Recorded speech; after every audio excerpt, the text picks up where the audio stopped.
Oi, gente! Bem-vindos ao Turno In, onde as coisas ficam ainda mais sinistras.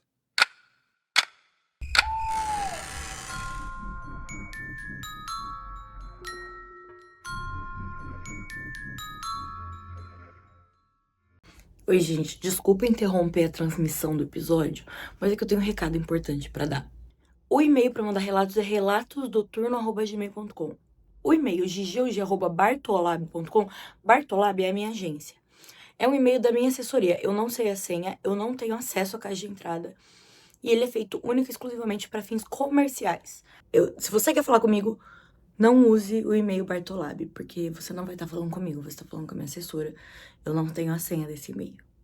Espero que tenha dado pra entender. E aí, gente, como vocês estão? Queria anunciar que esse é o 10º episódio do Turno In, o que significa que eu tô postando aqui faz 10 dias seguidos. E, gente, isso é demais pra mim. Tipo assim, quem me viu e quem me vê, né? 10 dias postando. Uma pessoa que normalmente posta 2 vezes por mês. Sou uma nova mulher. A energia do Halloween me transformou em uma nova mulher. E essa nova mulher pede para que você,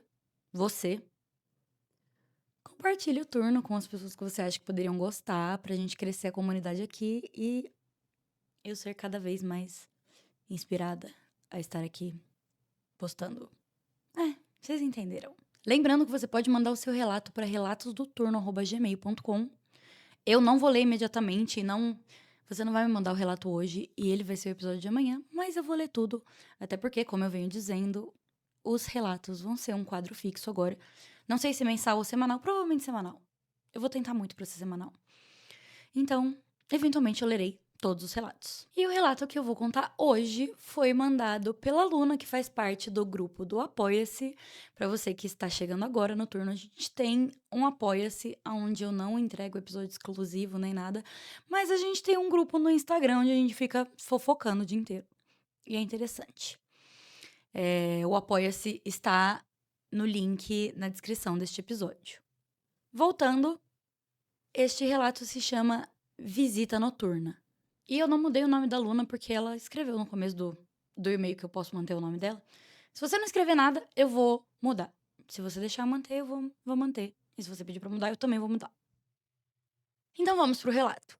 Minha história se passa no ano de 2015, quando eu fazia intercâmbio na Califórnia. Eu e meus amigos costumávamos viajar bastante de carro quando estávamos de férias. Nós éramos um grupinho de 7 pessoas, 6 meninas e um menino. Em uma dessas viagens, decidimos sair da Califórnia e dirigir até Seattle. E durante esse período, íamos parando pelo caminho para conhecer a área, para descansar em algum hotel de beira de estrada, e esse foi o nosso maior erro. Isso é o começo de uma boa história no No Sleep. Eu não estava particularmente animada para essa viagem porque o objetivo principal dos meus amigos era fazer trilhas. E eu não sou uma grande entusiasta da natureza, mas eles me deixaram escolher pelo menos uma atividade. Então, eu escolhi passar para conhecer a casa que filmaram Crepúsculo, a casa dos Cullens no filme, já que passaríamos por Portland. Então, eu aceitei ir na viagem, mesmo sem muita vontade. Ai, que inveja! Eu também quero conhecer a casa dos Cullen. Nós éramos estudantes fudidos e sem dinheiro e estávamos sempre em 7 pessoas. Então, teoricamente, não poderíamos ficar todos hospedados em um mesmo quarto de hotel. Porém, como não tínhamos muito dinheiro, nós alugávamos um quarto para 4 pessoas, que era o limite máximo de hóspedes por quarto desses hotéis baratos, e levávamos colchões infláveis para conseguir ficar os 7 no mesmo quarto e economizar um dinheirinho. Então, sempre que chegávamos em um hotel novo, entrávamos em 4 primeiro para fazer o check-in e depois os outros 3 subiam escondido, sem fazer muito alarde para ninguém da recepção perceber. Esse era o nosso modus operandi. Um dia, chegamos em um desses hotéis baratos e capengas de beira da estrada para passar a noite, e enquanto procurávamos por alguma vaga, percebemos a presença de algumas viaturas de polícia no local. Não demos importância de início. Continuamos procurando um lugar para estacionar quando um carro passou por nós. Abaixou o vidro e um homem gritou lá de dentro: "Não fiquem nesse lugar." Nós achamos muito estranho, mas não tínhamos muita opção. Já tínhamos feito a reserva e não era reembolsável. Além de que já estava tarde e estávamos cansados. Então decidimos ignorar, já que só ficaríamos 3 noites lá, sendo que passaríamos o dia todo fora, voltando ao quarto só à noite para dormir. Ao chegar na recepção, fomos em 4 fazer o check-in, como era de costume, e por curiosidade perguntamos o que havia acontecido para a presença de viaturas lá dentro. O atendente, um rapaz jovem que parecia ser mais novo que eu, e eu não tinha nem 21 anos ainda na época, deu de ombros e disse que era um hóspede que não queria pagar a conta e estava causando confusão. Depois percebemos que essa história com certeza devia ter mais detalhes omitidos pelo jovem, visto que no dia seguinte vimos que um dos quartos do nosso andar estava interditado. Então, provavelmente algo a mais teria acontecido ali. De qualquer maneira, a falta de dinheiro nos fez ignorar tudo mais uma vez. A primeira noite foi normal. Nada aconteceu. Saímos para jantar e depois voltamos para o quarto e dormimos. Saímos cedo no dia seguinte e só voltamos à noite.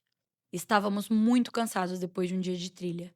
Então, só compramos umas comidas numa loja de conveniência e comemos dentro do quarto mesmo. Fomos dormir. Mas essa segunda noite não foi nada normal. Eu sempre tive problemas para dormir. Então, a maioria das vezes eu ficava acordada de madrugada, lendo ou mexendo no celular enquanto todos no quarto dormiam. E essa noite não foi diferente. Nessa noite em específico, eu dividi a cama com mais 2 amigas e eu estava na extremidade da cama, que ficava encostada na parede, embaixo da janela que dava para o corredor do lado de fora. A janela e a cortina estavam fechadas, mas como eu estava literalmente espremida na cama e debaixo da janela, eu percebi pessoas passando de um lado para o outro, na frente da nossa janela. No começo, achei que não era nada demais. Só pessoas passando, apesar de que já era de madrugada, mas até então tudo normal. Porém, depois de alguns minutos, eu percebi que essas pessoas estavam paradas em frente à nossa janela, mexendo nela. Tem momentos que eu não sei se eu tenho mais medo de relatos sobrenaturais ou relatos de humanos. Porque eu prefiro nenhum. Eu prefiro não ter que viver nenhum, mas eu tenho medo dos dois. Eu me assustei e tentei me afastar da parede. Foi aí que eles começaram a fazer barulho realmente mexendo na janela, como se quisessem abrir. Eu entrei em pânico, mas eu era a única acordada, então eu não quis assustar ninguém. Mas o meu coração batia forte dentro do peito e eu estava com muito medo. Eles continuaram assim até que pegaram uma lanterna e começaram a olhar para dentro do quarto por debaixo da cortina. Como eu estava muito próxima, vi 2 pares de olhos olhando para dentro do quarto. Hum. Nessa hora eu vi que a coisa estava séria. Então comecei a gritar para que as outras pessoas acordassem. As pessoas do lado de fora perceberam que tinham nos acordado, e então eles começaram a fazer ainda mais barulho do lado de fora para chamar nossa atenção. Eu tive um surto de coragem e olhei por debaixo da cortina e consegui ver uma mulher e um homem. A mulher batia as unhas grandes na janela, arranhava o vidro e ria do lado de fora. O homem batia com força, parecia que a janela ia quebrar a qualquer momento. Agora já estávamos todos acordados e de pé. Foi então que eles começaram a tentar abrir a porta do nosso quarto. A fechadura era daquela de cartão. Então o homem do lado de fora começou a enfiar um cartão para tentar abrir a nossa porta. Mas a porta não abria, obviamente, pois só nós tínhamos o cartão da porta. Mas isso não o impedia de tentar de novo e de novo. O homem começou a se irritar mais e mais e ele gritava do lado de fora, em inglês: Abre a porta! Abre a porra da porta! Como estávamos em 7 pessoas dentro do quarto, que era para 4, no início, ficamos relutantes em ligar para a recepção e acabar trazendo atenção para nós mesmos. Como tudo isso acontecia de madrugada e ele gritava muito alto, pensamos que inevitavelmente alguém ouviria e viria nos ajudar. Mas isso não aconteceu. Ele continuou com isso por cerca de 20 minutos, gritando, tentando arrombar a nossa porta e batendo nas janelas. Eles jogavam até coisas na janela para tentar quebrar ela. Algo que pareciam pedrinhas de jardim. Eu só pensava, meu Deus, se eles conseguirem entrar aqui dentro, não vamos sobreviver. Até porque vocês estavam nos Estados Unidos, né? Essas coisas normalmente acontecem lá. A gente sou viciada em true crime, minhas referências de coisas horríveis sempre vão ser dos Estados Unidos, porque tá tudo. Ou tá tudo acontecendo lá, ou é só porque só produzem lá. Eu só pensava, meu Deus, se eles conseguirem entrar aqui dentro, não vamos sobreviver. Afinal, éramos 6 meninas que gritavam em desespero, deixando ainda mais óbvio para os nossos invasores de que éramos jovens garotas assustadas, possivelmente deixando a situação ainda mais interessante para eles. E o único homem que estava entre nós estava totalmente paralisado de medo. o que infelizmente não melhorou a situação. A essa altura já tínhamos entendido que eventualmente precisaríamos pedir ajuda. Então, começamos a ligar para a recepção, que não atendia nenhum dos nossos chamados. Enquanto isso, esvaziamos os colchões de ar e a metade de nós se escondeu no banheiro para, se caso alguém viesse nos acudir, não descobrisse o nosso pequeno crime. O que não aconteceu. Ninguém apareceu. Finalmente, conseguimos falar com alguém na recepção. Explicamos que tinha um homem e uma mulher tentando arrombar a nossa porta e pedimos ajuda. Perguntamos até se eles não estavam ouvindo nada, já que a recepção ficava logo abaixo do nosso quarto. Eles disseram que não ouviram nada e que enviariam alguém para verificar. Logo depois que desligamos o telefone com a recepção, o homem e a mulher simplesmente pararam o que estavam fazendo e foram embora. Em um segundo estavam berrando e batendo na porta, e no segundo seguinte, um silêncio absoluto. Em seguida, recebemos uma ligação da recepção dizendo que vieram até a nossa porta e não havia ninguém, apesar de que não vimos mais ninguém na nossa porta depois que os invasores foram embora. A porta tinha olho mágico e ficamos de olho o tempo todo do lado de fora. De alguma forma, o silêncio me deixou ainda mais desconfortável, por não saber o que esperar. Não saber se aquele pesadelo realmente havia acabado ou se eles só estavam esperando que abaixássemos a guarda para nos atacar novamente. Tudo demorou cerca de meia hora, eu acredito, mas eu não preguei mais os olhos a noite toda. Eu mudei de lugar. Não queria mais ficar debaixo da janela. Fui para o canto oposto dentro do quarto. Mas mesmo assim, o silêncio parecia ensurdecedor e toda a sombra parecia suspeita. Foi a noite mais longa da minha vida. No dia seguinte, eu desci na recepção. Dessa vez, era um homem muito estranho que estava lá. Daqueles típicos de filme de terror. Nada parecido com o jovem da noite anterior. Eu expliquei o que havia acontecido. Perguntei se ele sabia de alguma coisa. Ele disse que esteve lá a noite toda e que não ouviu nada, mas disse que uma mulher esteve na recepção perguntando por Caroline, que era o nome da nossa amiga que fez o nosso check-in no nosso quarto. Ou seja, era o único nome que eles tinham de qualquer um de nós, já que a reserva do quarto foi no nome dela. Eu disse que era impossível que alguém soubesse o nome dela, pois estávamos no meio do nada, em outro país. Então, não tinha como ninguém estar procurando por ela aqui. Repito, o país, no caso, era os Estados Unidos, então é, é de se pensar. Ele disse que a mulher só disse que era uma amiga e perguntou o número do quarto em que ela estava. Não sabemos se ele passou o número do quarto ou não. Tendo em vista essa visita noturna inesperada, acreditamos que sim. Nunca entendemos o que aconteceu naquela noite. Nossa aposta é que esse casal era cúmplice do cara estranho na recepção, que deixava que eles entrassem nos quartos de madrugada. Sabe-se lá para fazer o quê? Por sorte, eles não tinham o cartão da nossa porta. De qualquer maneira, só sei que não ficamos para descobrir. No mesmo dia de manhã, cancelamos a reserva da noite seguinte e seguimos viagem um dia antes. Enquanto saíamos do estacionamento, vimos um carro entrando procurando vaga, como nós fizemos 2 noites antes. Me senti na posição daquele homem que nos alertou na primeira noite. Não fiquem nesse lugar. Então eu senti que eu precisava fazer o mesmo alerta para os novos hóspedes. Abaixei o vidro e gritei a mesma coisa para o novo carro que entrava. Não fiquem nesse lugar. Parecia um déjà vu, porém dessa vez eu estava do outro lado. Fiquei pensando quantas vezes esse ciclo deve se repetir nesse mesmo hotel. Abaixo, envio uma foto ilustrativa de como era mais ou menos a configuração desse hotel. Não é exatamente esse, mas é parecido. A foto tá aqui.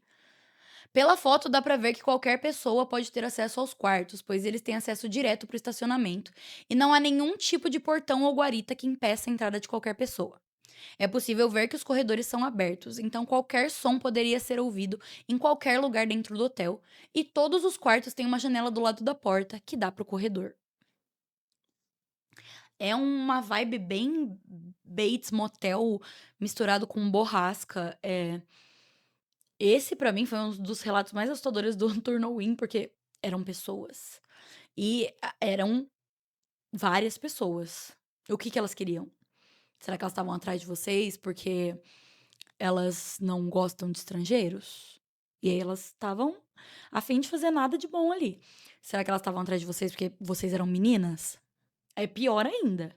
Meninas estrangeiras, novinhas. Isso, isso poderia ter dado muito ruim. Muito ruim. Tem que entrar no Reclame Aqui e fazer uma queixa aí contra esse motel. Que é isso? Ainda bem que não aconteceu nada, porque Tinha um potencial bem catastrófico essa história. E em comemoração aos 10 dias postando seguido, eu vou ler um segundo relato. Um curtinho. Acho que um longo e um curtinho fica uma configuração boa. Não prometo que eu vou fazer isso sempre, mas eu acho que é uma configuração boa para episódios. E esse relato veio com o nome Era uma Bruxa e veio da Letícia, que falou para eu ler com o nome dela sem problemas. Quero contar um relato que aconteceu em um dia de eclipse de lua de sangue. Acredito que tenha sido em 2015, não lembro a data ao certo. Sei que foram uns 3 eclipses no mesmo ano, se não me falha a memória. Em um desses eclipses, eu, as 2 filhas e o filho do meu padrasto, resolvemos colocar cadeiras de praia no pátio. O pátio é grande, com uma vista limpa para o céu, sendo que na parte da frente desse pátio tem um portão e uma cerca de grade. E na frente da casa, antes de chegar na calçada, tem um pinheiro enorme, de uns 6 metros ou mais. Bom, dito isso, vou continuar contando o que aconteceu. Nossa, tem um cachorro latindo sem parar desde que eu comecei a gravar. Que ódio. Espero que não dê pra ouvir na edição, mas se der, gente, eu sinto muito. Não tenho o que fazer. Ele tá latindo sem parar. E já são 11 horas da noite. Não dá pra eu gravar mais tarde que isso, porque amanhã cedo eu trabalho. Nós resolvemos montar tipo uma sentinela para assistir todas as fases do eclipse. Fizemos café e tudo mais. Vimos a lua entrar na sombra por completo e ficamos lá, assistindo aquela lua linda, mas com um aspecto meio sombrio. A noite em si estava com um aspecto sombrio, como se algo estivesse pairando no ar. Quando a lua começou a sair da sombra, nós começamos a fazer algumas piadas com o sobrenatural, mais especificamente com bruxas. Tipo, imitando a risada da bruxa, etc. Acontece que a irmã mais nova, ela tinha uns 12 anos na época, começou a olhar fixamente para o pinheiro que tinha na frente da casa, e o olho dela começou a encher de lágrimas. Logo, ela nos perguntou: Vocês também estão vendo aquela coisa subindo na árvore? O irmão disse que também estava vendo. Ele tinha uns 11 anos. Eu, como sempre, fui calma e sempre lidei bem com o sobrenatural e com o medo que isso envolve. E tranquilamente pedi para que recolhessem as cadeiras com calma e entrassem para dentro de casa. Nessa hora foi um pânico total. Eles saíram correndo. Os 3, inclusive a irmã mais velha, e me deixaram sozinha lá, juntando as coisas. Confesso que eu ri bastante na hora. Bom, depois na hora de dormir é que a coisa ficou estranha. Dormíamos em uma beliche. Eu dormia em cima e a irmã mais velha embaixo. E os irmãos mais novos dormiam em outra cama. Tinha uma janela enorme no quarto, e no momento em que fomos nos deitar, começamos a ouvir os passos de uma pessoa correndo. Passou uns minutos e essa pessoa, ser, como quiser chamar, começou a, pasme, soltar umas risadinhas e bater na janela. Nessa noite, os irmãos dormiram juntos, chorando muito e com muito medo. Enfim, esse foi o relato. Tenho outras histórias na casa do meu padrasto. A casa é meio antiga e já aconteceu umas coisas lá. Se quiser, posso contar em outro relato. Eu quero. Óbvio que eu quero.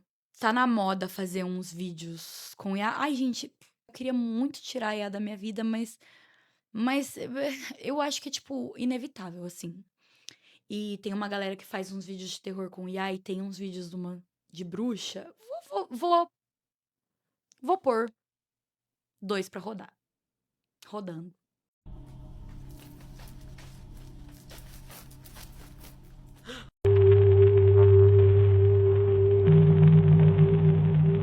Enfim, fiquei imaginando isso. E assim, a galera tá mandando muito bem fazendo essas coisas com IA. Eu fico me perguntando por que o James Wan não pode só fazer isso? Sabe? Ele tem dinheiro, ele não precisa usar IA. Enfim, eu tenho muito medo dessas coisas. Tipo, esses vídeos que eu mostrei, pra mim, eles definem muito bem um novo tipo de medo que eu tenho. Eu não sei explicar o que que é, mas é tipo pessoas subindo em árvores, pessoas flutuando, pessoas em cima do telhado. Pessoas, né? Não são pessoas, é seres, bruxas, espíritos. Então, enquanto eu lia isso, eu fiquei pensando totalmente nisso. E este foi o episódio de hoje do Turno Win. Espero muito que vocês tenham gostado. E eu vejo vocês amanhã, na mesma hora e no mesmo lugar.